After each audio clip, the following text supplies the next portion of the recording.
How do you get the most out of an experience of a lifetime? This is Love Your Work, and I'm David Kadavy. I'm here to help you find the courage to carve your own path.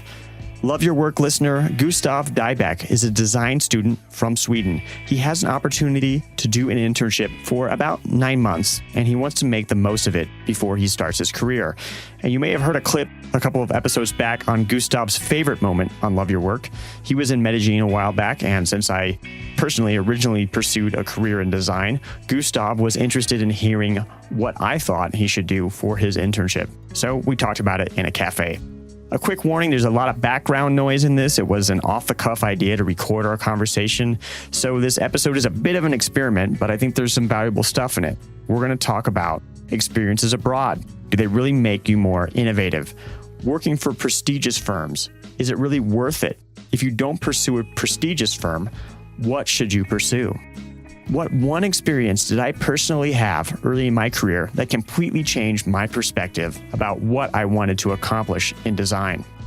And when you don't have a clear path to follow, and these days, who has a clear path? Who wants a clear path? When you don't have a clear path to follow, you have to be prepared for whatever comes your way. I recently took a trip to the Pacific coast of Colombia to watch humpback whales, and I was so glad that I had my Pistol Lake shirt with me. We had to take a little tuk-tuk, the sort of three-wheeled car from the airport, and then we took a little boat to our hotel, and it was raining, and the boat had holes in it, and they were just spraying water up, so I was getting drenched in every direction. But the U-Day blend of recycled bottles and eucalyptus tree pulp dried super fast, so my Pistol Lake shirt was ready for a hike through the jungle, complete with machine gun-toting escorts from the Colombian army to a giant waterfall. So go to pistollake.com/loveyourwork now and pick up their minimalist shirt. They're giving Love Your Work listeners 10% off with the promo code LoveYourWork. Wear it for 100 days. If you don't love it, they'll refund it, no questions asked. They'll even recover return shipping. That's pistollake.com/loveyourwork. Use the code LoveYourWork. And as this episode is released, I am currently in the Los Angeles area at the Podcast Movement Conference. I make the investment of time and money flying all the way from Colombia so I can make this podcast better and so I can reach more of you. And my trip to the conference last year may have probably contributed to Love Your Work being featured on a big banner on the front page of iTunes a couple of months back. My face and the face of Danny Miekowitz from episode 75, we were in between RuPaul and Mark Zuckerberg. It was really cool. And I think that feature also had a lot to do with Love Your Work being included in the Spotify directory. And more of you are listening on Spotify each day. Growing the show depends upon breakthroughs like getting featured on iTunes or getting included in Spotify. And it's really hard to engineer those breakthroughs. But if you roll the dice enough times, things start to happen. And conferences are a great way to get a lot of rolls of the dice. So those of you who are investing in Love Your Work Elite, we have some new things. One, there is now a patron-only RSS feed on Love Your Work Elite. If you visit lywelite.com and you're logged in, you'll see the feed on the top right. You can use this RSS feed to access all of the audio on Love Your Work Elite. You can plug it into your favorite listening app, and it will all be right there, just like the main Love Your Work feed is. You're going to get early access to episodes and ad-free interviews. And there are now audio versions of the masterclasses. We just added a masterclass with Purnima Vijay Shankar. Purnima was engineer #1 at Mint.com, which sold to Intuit for $170 million. Purnima will show you how to make money off your idea from day one. And I've seen this happen time and time again. Developers like, oh, I can whip this out in a weekend or, in 10 minutes, whatever. And then, puts it in front of a customer only to discover that that was not what they wanted and ends up using a lot of time or resources building the wrong thing. To get access to that masterclass and everything else in Love Your Work Elite, visit lywelite.com. That's lywelite.com. Here's the episode.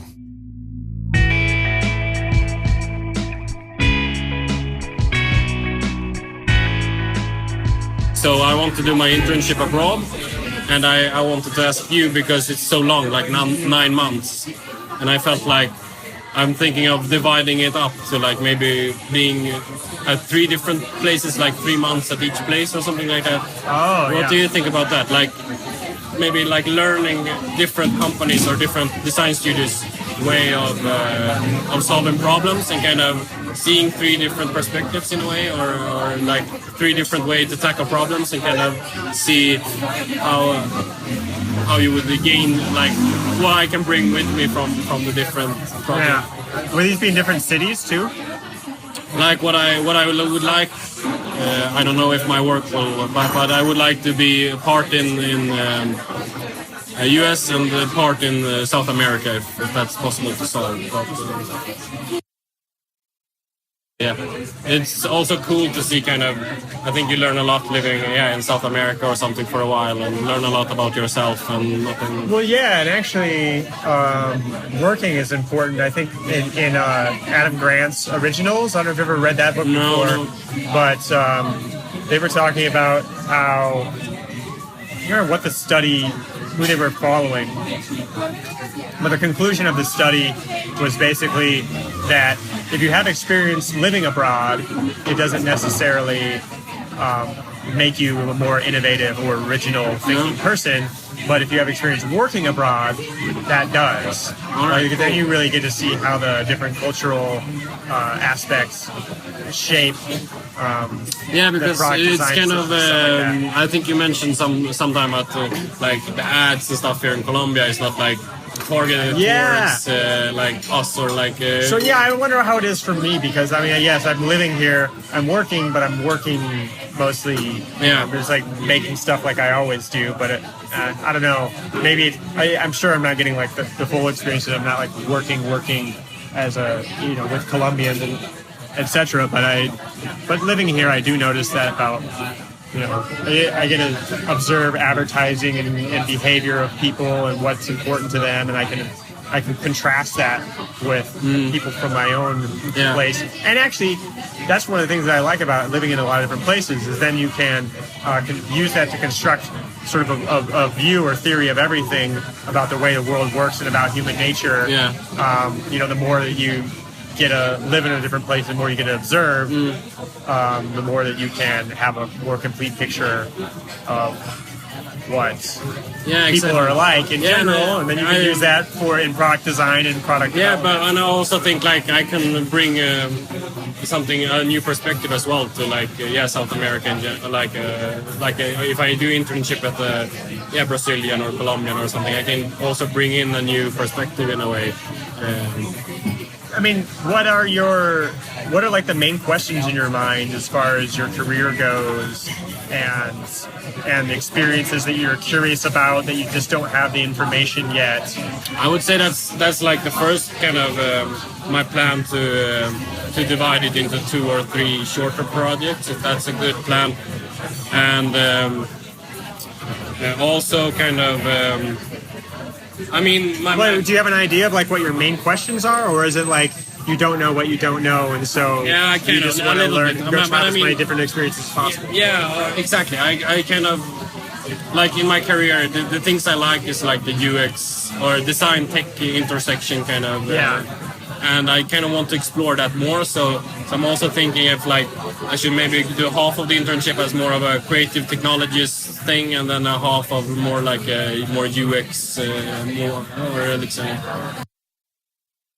One thing that's interesting, or a thing that I kind of like wish that I knew when I was in design school, was that the firms that everybody wants to work at, I mean, it's nice, you can get it on your resume, and I never really worked at one of those firms, so maybe I'm not the best judge, but I mean, I definitely was close to working at various firms that were very prestigious, and everybody who I was in design school with wanted to go work for those firms, and you go and do this informational interview, and then they offer you some internship for 6 weeks. It doesn't pay anything, and they have prestigious clients and everything. And the world moves so fast that by the time a firm or something is prestigious, then in a way they're kind of juicing it. Like the original thinking happens. The truly original thinking happened before they became who they are. And so now they're this big thing, and now people are lining up to work for them for free and do grunt work like things, which was a common thing with the types of design firms and advertising firms that I was looking at when I was leaving school. So that might be an experience to contrast.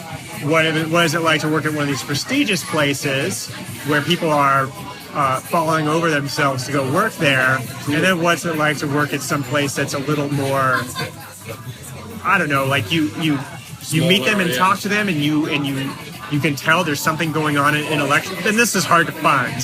There's something going on intellectually with them where you're like, okay, these people think for themselves. They think in an original way, but they're not prestigious. No, exactly. So what's it like to work in those two different places? That would be interesting. I mean, if I was just given the choice, I would choose the latter. I think the prestigious ones, like by the time anything is prestigious, it's too late. It's already jumped the shark. Yeah, that's the kind of, as you say, I kind of like the latter as well, but the thing is finding those kind of opportunities, but doing some digging, I guess, is the best part. Design is one of these things for me that I was really into it. I went to school for it.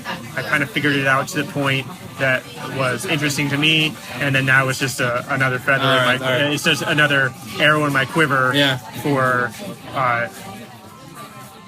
communicating and processing my understanding of the world, etc. So it's not particularly that interesting to me anymore. But I can certainly identify with being out of school and having an idea of what design is or what's important in a career as a designer, and then learning that everything that you thought was important about a career as a designer was just BS that was fed to you in design school, which was my experience. Yeah, exactly. Anyway, I was more in like interface design, and wasn't a big deal. I was certainly doing web design, but everybody that I was in my class with, it was all about, Communication Arts Magazine, and go work for this prestigious ad firm, and work for this prestigious design firm. And I remember there was this one design firm in Omaha, Nebraska, they were like the best design firm in Omaha, Nebraska, which was not an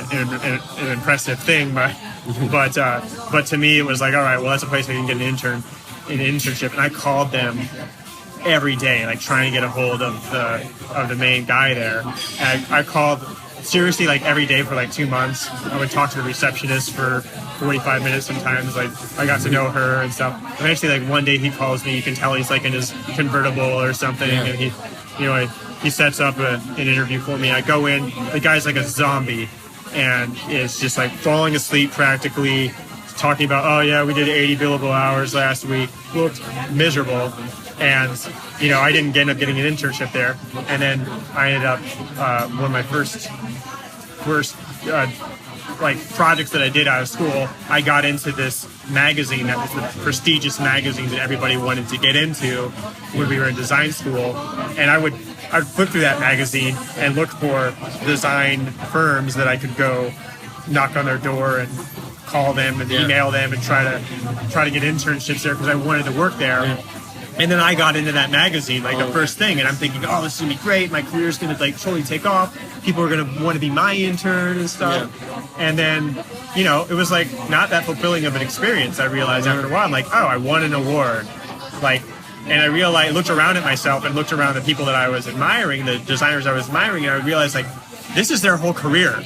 This is all they do is they want to win awards so then they can, I don't know, use that to get more clients or feel good about themselves or get more free interns or something. And I was like, I threw that award away when I moved here to Columbia like a year ago. I just threw it in the garbage.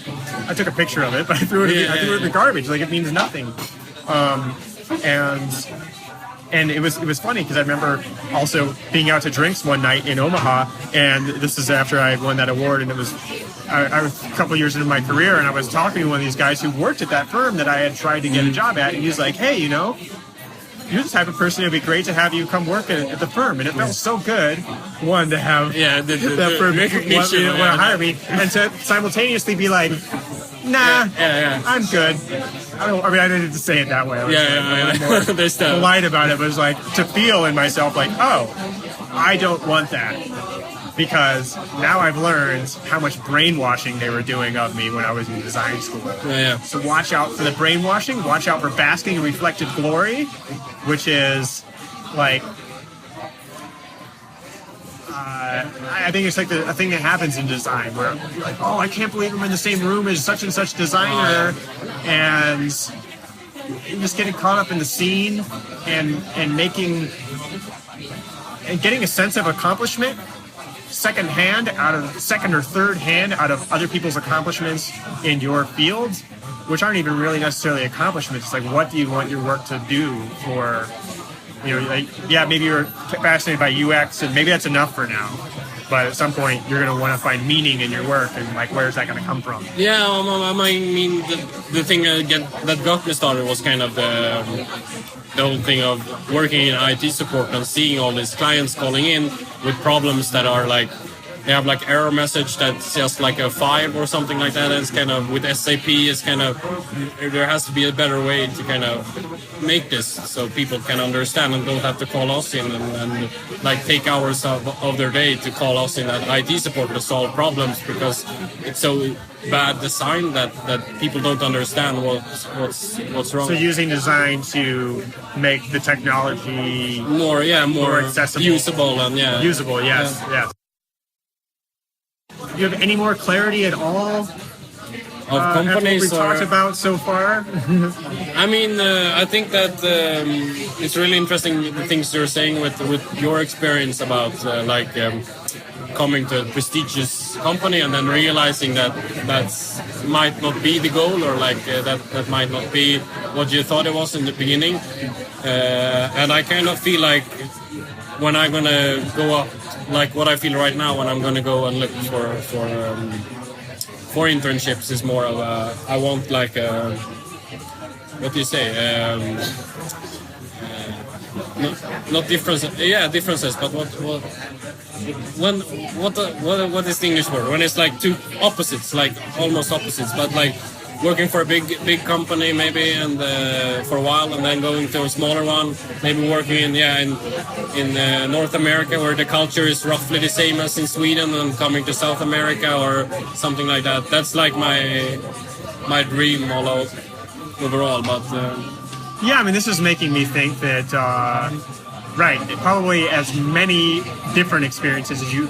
I mean, you might have ideas about things that you know you're not going to like, but as many different experiences as you can have. And that's the point of an internship, really. Yeah, exactly. Right? Is to, and I think that there is there's like a limit. Like if you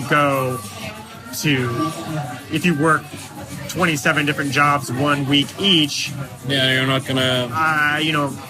That might not be that valuable, but working one job for 9 months, it maybe isn't going to expose you to because I work. feel like, the thing that I'm still like a student and kind of I don't have that much like salary. I don't have that much demand on salary or something, so I'm kind of free as an internship. I'm not gonna. Hopefully not going to work for free, but my salary demands are not that high and stuff like that. So I'm kind of I think I have a lot of room like there to kind of explore different and being able using that as an advantage in a way to kind of seeing different opportunities and kind of that's what I try to do in school as well, like taking roles that might not, like, I'm a bit uncomfortable with, or like it scares me a bit, but try to like... You want variety. Yeah, exactly. So it sounds like you should get as many experiences as you can. Yeah, exactly. I'm gonna... It is different of environment, different geographic location as possible. Yeah, exactly.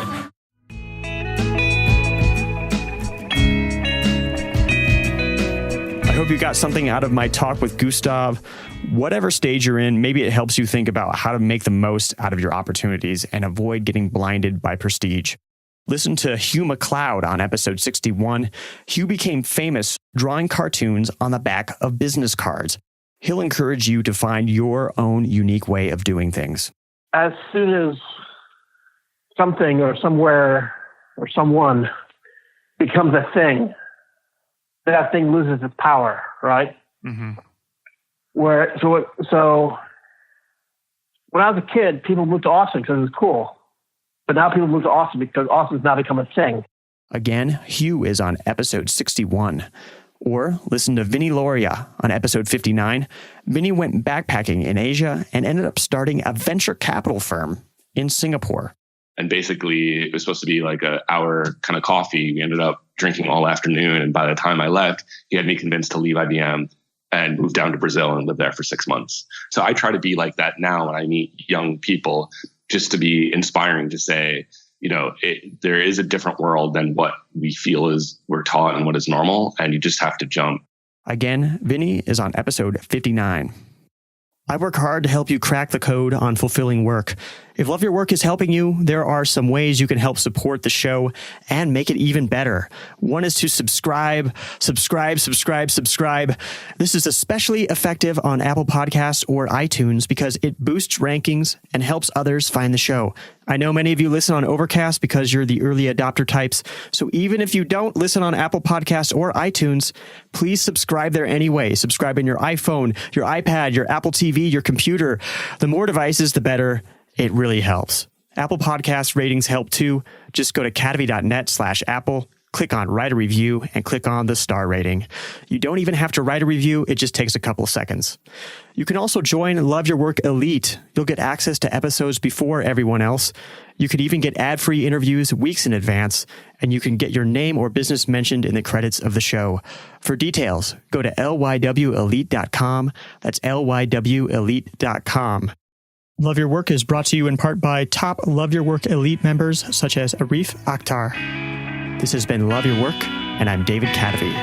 The theme music for the show is More Streets, performed by Spiderflower. Love Your Work is a production of Cadavy, Inc.